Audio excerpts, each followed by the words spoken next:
Hi, everyone. Welcome to Financial Insight. I'm Linda, your accounting coach. So, we're in the first week of June, and for most of us in an accounting profession, we are going to be super busy for the next 2 weeks. And you may ask why? Because we're going to be closing out the books, or some may say, you know what, I'm working on month end. And those of us that are not in the accounting professional, those words seem like just acronyms or a foreign language. Well, they pretty much mean the same. Month end and closing out the books really means closing out the previous month, or some professionals will say closing out the period.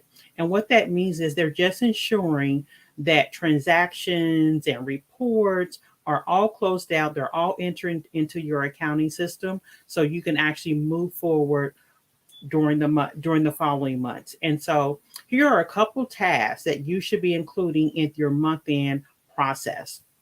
So definitely number one, you may want to make sure that all of your invoices or bills are in your accounting system.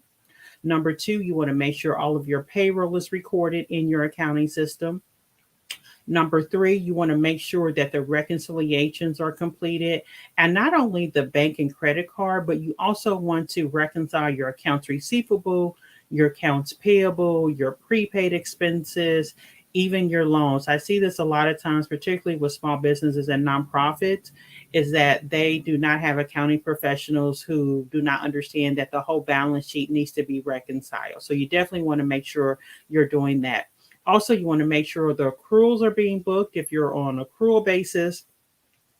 Also, most importantly, looking at financial reports, and not only the what I call the regular financial reports, the profit and loss statement and the balance sheet.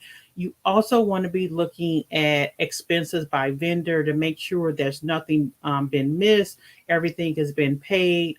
Also looking at sales by customer or sales by project. So you want to look at additional reports. And also, one thing that I do with my clients, I meet with them one on one, and they have a written executive summary. So, a one-page document that states, okay, this is what happened during the month. So, we can always refer back to it in case we need to, particularly, in future months or future years, we can always pull up that document and say, okay, this is what drove this particular product or service line, or this is what happened, or what vendor we had to pay this huge expense for. So definitely definitely a good tool. It's been very helpful for us. So if you're not implementing a month end process, I would highly recommend you do that, because the month end process ensures that your financial statements are accurate. It will ensure that everything is recorded. You'll be able to correct errors in a timely manner. And most importantly, having a month end process will allow you to be investor ready, loan ready, and grant ready.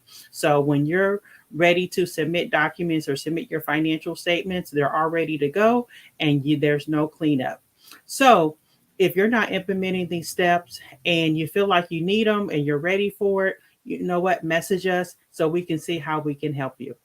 Thanks for listening, and I'll